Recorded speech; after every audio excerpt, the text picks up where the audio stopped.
Good evening, Razorback fans. Welcome to the one, the only Hog Podcast, live from the Sterling Soap and Roastery Studios, part of the Believe in Buzz Radio Networks, where you can hear us on all podcast platforms, as well as Buzz 2 106.7 in Central Arkansas. So please like, rate, and review our podcast. All live shows are presented to you by Arkansas Brewing Company in downtown Ozark. I'm your host, Porter Hayes, and alongside me is Adam Hall. And we are also brought to you by Bet Online. Get the latest odds, lines, and matchup reports for baseball, boxing, golf, and more. BetOnline continues to be the fastest and easiest way to place your wagers, including live betting and your favorite casino and card games available to play right from your phone. Head on over to the website and use your promo code BLEAV for your 50% welcome bonus on your first deposit. BetOnline, where the game starts. And we head on over to the Metters Lumber Hotline and break in Jake Hatch. Jake, we talked last year at the preview in the BYU game out in Utah. Now it's round 2 of the home and home series. And again, thank you so much for coming on tonight. Absolutely. Thanks for having me, boys. So like we were talking about this morning on the radio show, two similar teams, but, it seems like two different teams, coming into the game against Arkansas, BYU won 40-21 last week, giving them some motivation coming into Fayetteville. Just kind of give our fans, listeners, a little breakdown of the season so far and what to expect coming into this game on Saturday. Well, biggest change for BYU is they're now members of the Big 12 Conference. They've played their first 2 games of the year against so-called lesser-than opponents. Sam Houston was their opener, and that they're a team making the transition to the FBS ranks, and BYU ground their way to a 14-0 victory in that one. And then last week had their annual FCS game against Southern Utah, an in-state opponent, and as you mentioned, rolled them pretty good. So the Cougars are, as they say, right where they want to be. They're 2-0 to start the season, but this week, beginning with Arkansas, begins a 10-game stretch, the toughest stretch in BYU football history of 10 straight Power 5 opponents. Obviously, Arkansas being non-conference, and then 9 Big 12 games following that. A big test ahead for BYU, but in talking with the players and coaches at practice, they're very, very excited to really see the ramp up in terms of the overall level of competition. And we'll start it off, with the news of, Rocket Sanders not playing against BYU. Has that kind of changed how not Arkansas, but has that changed BYU is kind of coming at this game and more so keying on, KJ Jefferson and respecting that pass game a little bit more, knowing he's really been an efficient passer this year, completing 73% of his passes? Or does BYU respect the other guys in that stable and still trying to really come at this team as a pure balanced attack? Well, I think the biggest thing for BYU is they're just wary of Arkansas. They learned their lesson last year when Arkansas came to Provo and just absolutely ran roughshod on offense. KJ Jefferson, I'll never get that play he made. Tyler Batty, BYU's best pass rusher, went high on him. He essentially just bounces off of him, scrambles, and makes just an absolutely incredible play. And that play will literally never leave my mind. It's been a big topic of conversation around BYU, obviously, because of the rematch this week. But BYU's very wary of the Razorbacks. Yes, Raheem Sanders, not having Rocket Sanders in the backfield is going to help BYU's chances because he roughed BYU up in his own right. 175 yards a year ago, absolutely was dominant on the ground. And he's one of the premier backs in the country. There's no doubt about it. So him not playing in this game does give BYU better opportunity, but they know that KJ Jefferson was absolutely fantastic last year when he played against them, and he's off to a very, very good start this season. So going into this weekend, I've read and heard that the coaches and the players are not looking at this like a revenge game. 60 new guys on the roster. So, is their approach just like any other week? Well, okay. I've had some conversations with some other players. I know Kalani said that revenge will only take you so far. The players who actually played in that game, I talked with a couple of them. They said that there is some thought in the back of their mind that there's a little bit of a payback factor or revenge factor in this game. You can't get away from it, obviously. When a team comes to your home field and roughs you up the way the Razorbacks did last year, BYU would like to return the favor down there in Fayetteville. Now, that seems like a tough deal to expect that for BYU, but they're excited for it. They're very excited. They got through the Sam Houston game. They rolled Southern Utah. They're ready to go. They want to play Power 5 football. This is something that BYU went independent for 13 years ago, was to get to the level they're playing at now. And I think that they're very excited finally to have a Power 5 opponent that they're representing the Big 12 against an SEC team. I think they're very excited to have that going into this game. And kind of bringing a national perspective into this topic, seeing other SEC teams struggle against Power 5 opponents early in this year. I mean, is it kind of a sense maybe BYU smelling a little blood in the water? You see how Alabama and LSU, Texas A&M's done against, other opponents. What would it mean for a team like BYU wanting to transition into the 12 and take that message into an SEC school in their home stadium and try to come out with a win? I think it would be one of their biggest wins of the year, honestly, if they pull this off, going to Arkansas and winning this game. Like, it would be a nice introduction for them with their Big 12 counterpart, saying, hey, look, we can go to an SEC school and win a football game just like Texas did. Now, I know that Texas is leaving the conference after this year, but it still counts in terms of a Big 12 win over an SEC program. I think BYU would like to continue that momentum, obviously, by beating the Razorbacks down there in Fayetteville. So, yeah, I absolutely believe that they do have a little bit of that pride in them, as they know that, hey, some of these other SEC teams are off to a little bit of a slow start. Let's see if we can catch them napping.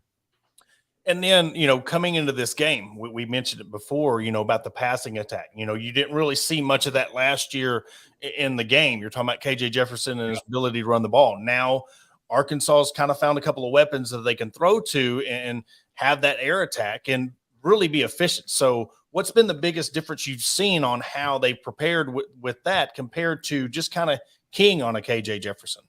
Well, I can tell you this much. Last year, that game against Arkansas was the straw that broke the proverbial camel's back for BYU defensively. Their defensive coordinator tendered his resignation after that game, and Kalani Sitake, their head coach, stepped in and essentially became the defensive coordinator the rest of the year after that game went down. So it necessitated a wholesale change with their defensive staff during the offseason. They only kept one assistant. They brought in Jay Hill, a highly respected defensive mind from Weber State, to come in as the defensive coordinator. And that's the thing about this is they have got a whole new defensive philosophy. And in talking with Jay Hill, their defensive coordinator, he knows that Dan Enos, the new offensive coordinator, is going to obviously have some wrinkles that they don't have on film quite yet that he'll be throwing at BYU. But Jay Hill said, hey, it's the same thing for us. We have things that we can throw at them that they have not seen on film either. So there's a very interesting chess match going back and forth, but BYU is very wary of those tall wide receivers that Arkansas has. They've got three very solid cornerbacks that they've been relying on so far this year, and the hope is that those three will be able to match up and hold their own. Because if not, I'm not convinced that the depth beyond those three are going to be capable of slowing these players down. So I've seen a lot of talk for the fans traveling. Nothing but love from when Arkansas fans went to BYU last season. So how did the BYU fans feel about coming to Fayetteville this go around? They're excited. You're going to see a healthy contingent of Cougar fans. I actually have a very good friend from my college days at BYU who actually lives an hour south of you guys, south of Fayetteville, and he and his wife are making the trip up. They'll be in BYU Blue. He's an air traffic controller down there in Arkansas, and he's ecstatic to have the Cougars come into his neck of the woods. So there's going to be a good contingent of Cougar fans, some of them local, a lot of them traveling. I know of a couple people here in the Salt Lake area that are making the trip out, obviously, and you'll see a lot of BYU Blue in the stands. I know that Razorback fans will dwarf them, but you'll see that BYU Blue all over in Fayetteville. And looking at, the defensive side of the ball for BYU, knowing that Arkansas is really, complete different game from last year when you're talking about the ability to run, talk about a little bit the defensive front and how do you think they would stack up in boxing, boxing it up and trying to prevent the run? Do you think that's going to be their big key, and seeing how Kent State and Western Carolina has done, or what's their plan of attack? The whole philosophy for Jay Hill defensively comes from the Kyle Whittingham tree of coaching, and that the whole goal with your defense is to shut down the opposition's run game. That they want to make you one-dimensional, and what the one dimension is to make you throw the football on them. They do not want to let you run. BYU went to the transfer portal heavily during this past offseason. You mentioned the roughly 60 new players into the program. A lot of them are on the defensive side of the football, and 3 of them in particular are on that defensive front and expected to play a big role in BYU's rush defense. They've acquitted themselves pretty well so far against both Sam Houston and Southern Utah, have limited both of those programs to less than 100 yards rushing. The hope is that they can continue that trend against Arkansas, but they're also very aware that, hey, that's a Conference USA and a WAC team. Now this is an SEC football program. It's a whole nother level of trying to defend that. And coming into Fayetteville, coming into the big stadium, and trying to, not get overwhelmed about, like I said, you're coming into the Big 12 and not really, seeing an environment that you're used to in Arkansas. kind of aspects of the game do you think that BYU is going to try to do to really kind of calm themselves down and not really let the atmosphere and the fans kind of get to them in this game? Well, this is a BYU team during independence that's played all over the country in some of the biggest venues you can find. There was a game in 2018. They went to Wisconsin, who was ranked number 5 at the time, and upset the Badgers at Camp Randall. During that game, they do the jump around at the end of the third quarter ahead of the fourth quarter. BYU's players were out on the field just jumping around with the crowd. And I've talked with enough Wisconsin people who said it absolutely stunned them. He said a lot of teams are like, wow, what is going on here? But BYU embraced it wholeheartedly. Other thing is BYU went to Tennessee in 2019. I was there myself, and 100,000 plus people in Knoxville were just going crazy, and BYU gets the win there. They have embraced some of the biggest environments they've ever played in. And in many ways, they thrive in those environments. They embrace it. Kalani Sitake encourages players, go there. You're playing in some of the best places in all of college football. Enjoy it. Take in the atmosphere and be a part of it. And I think in some ways, it's actually given BYU an advantage of not being shell-shocked, so to say, when it comes to going to some of these venues.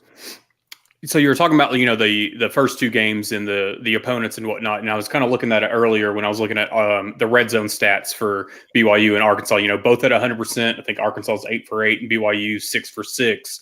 So who do you feel is going to break first on that? I would say I guess BYU would. The biggest thing for BYU right now is offensively, the passing game has come along nicely. The run game seems to be stuck in neutral. It's kind of a similar storyline to what Arkansas is dealing with right now. They got to find a way to run the football. If they can't run the football effectively, they're going to get stymied at some point in the red zone. So I would say that BYU is the first to have that streak broken. And helping you on the offensive side of the ball, you got Kaden Slovis coming back. So, coming into this game, I know having a veteran quarterback, somebody who, played against Arkansas last year, being that captain, I'm sure that helps BYU prepare against Arkansas this week. Well, let me clarify. Keaton's actually a transfer into the football program. Jaron Hall was the quarterback last year when BYU played Arkansas. He's now with the Minnesota Vikings, but they brought in Keaton via the transfer portal, and he's a guy who has played 4 years of Power 5 football, obviously 3 of them at USC and then the 1 year at Pitt. And he's talked about the fact that he's very excited to be part of BYU's debut season in the Big 12. This is the level of football he's always wanted to play, and he's looking forward to it. We're supposed to speak with him tomorrow during media availability. We're recording this on Tuesday, so Wednesday's when he is supposed to speak, and I'm excited to hear him kind of talk about his memories of playing Power 5 football. The funny story about him is he's actually played against BYU as a quarterback for USC and lost in Provo, so he knows what these environments are like. I'm fully expecting him to lead BYU there against the Razorbacks and be one of those leaders who's not wowed or awed by the moment. He should be just all systems go. And you're talking about the run game with LJ Martin, 119 yards total on 22 carries. And you talk about, you've only got 57 rushes on the year. Mm-hmm. So do you think that is what you were talking about, just the inability of the run game to get going, or do you think that's just how heavy pass game that BYU's trying to come into this game? BYU wants to get the run game going. It's part of Aaron Roderick, their offensive coordinator's philosophy. It's all about balance, if at all possible, and they want to get it going. The problem is their top 2 running backs. You mentioned LJ Martin as their leading rusher. He was the 3rd-string running back coming into the season. Now he is a 4-star prospect they brought in out of El Paso, Texas, and he's very much impressed, obviously, through the first 2 games, and he very well might become the number 1 running back in the near future. But they have 2 other guys. One is Deion Smith from Colorado. The other is Aiden Robbins, formerly of Louisville and UNLV, that they expect to get going at some point. The other thing is the offensive line has had a mass shuffle during this offseason. Players switching positions, obviously, were already inside the program, and 3 newcomers to the program who are starting right now at new positions. They've got to get settled in and obviously work together because the run game very much has been hampering BYU's offensive output so far. So with we'll say, not full-on struggles of the run game, how does Cody Epps coming back affect, with the receiving game? Is that going to help maybe open up a little bit more in the passing game to get the running game going? Yeah, absolutely. He's expected to play this week against Arkansas, and he'll be a big addition to BYU. They have got a very good wide receiver contingent, even with him having sat out the first 2 games of the year. But when he's on the field, he's as dynamic a receiver that BYU has had. He was formerly Bryce Young, formerly the Heisman Trophy winner, obviously the number 1 pick to the Carolina Panthers. Cody Epps was his number one receiver in high school at Modern Day. They graduated together. Cody has been hampered by injuries during his 3 years at BYU so far. And the hope is that when he takes the field, and as soon as this Saturday, that he can get back to doing what he's doing last year. He played in 9 games a year ago and was really the kind of the breakout star of the season. And the hope is the Cougars can get him going right from the jump when they take on Arkansas. And just one question, off this game. I mean, both teams have their conference opener the following week. So, I mean, the biggest thing is, from a BYU aspect of what are they trying to get out of this game moving forward in the conference season? And as we talked about earlier this morning on your radio show, this is kind of that last dress rehearsal until you start conference play. So what big things are you hoping to see out of this game on Saturday? I think the biggest thing I'm hoping to see is BYU be able to match up a Power 5 against Power 5, like to see them compete head-to-head with a Power 5 football program. I mentioned it's the final dress rehearsal. This doesn't have an impact on the conference season, but BYU has 9 conference games following it, and I just want to see BYU be able to go toe-to-toe with a fellow Power 5 program and see how they measure up. I that's the biggest thing for me. The other thing they've got to show is that they are capable of moving the football against this level of competition. They've moved it to a degree against Southern Utah. That's an FCS program. They also moved it. They had a struggle against Sam Houston, but we'll see. It's going to be a big question mark. Okay, can BYU compete at this level? And more importantly, can they put points on the board at this level? And it wouldn't be a college football show if we did not talk about Colorado. And we're talking about another aspect of the similar points with BYU and Arkansas. Well, next year we got Texas and OU coming into the SEC. You've got Colorado and what they've done in a short time already. I know we're not jumping ahead and calling them they're going to go 9, 10, 11 wins, but how much pressure do you think that puts on a program like BYU trying to really cement themselves in the Big 12? And you already see what a team like Colorado's done year one. I mean, does that put any kind of pressure on your program coming into a new conference? Well, it absolutely does. And the other thing about this is Utah, BYU's arch rival, is going to be coming into the Big 12 next year as well. And they're the back-to-back Pac-12 champions. So, yeah, they feel some pressure knowing, hey, we've really got a 1-year deal here to kind of establish ourselves in the pecking order. And then all of a sudden, Arizona State, Colorado, and Utah are hopping in. And all of them are established Power 5 programs from the Pac-12. So, yeah, BYU does feel that pressure. And they expect to go out and hopefully surprise some folks this year and establish themselves and say, hey, we're a bona fide Power 5 football program. Obviously, the next 10 games will tell us exactly where they stand. And if you was to, I know we did this last year when we let you go, if you was to, off of what you know about both teams and what you've seen today at practice, if you was to put a score or a prediction on this game on Saturday, what would you say, including the 6:30 environment in Fayetteville? What would you think the outcome of the game's going to be?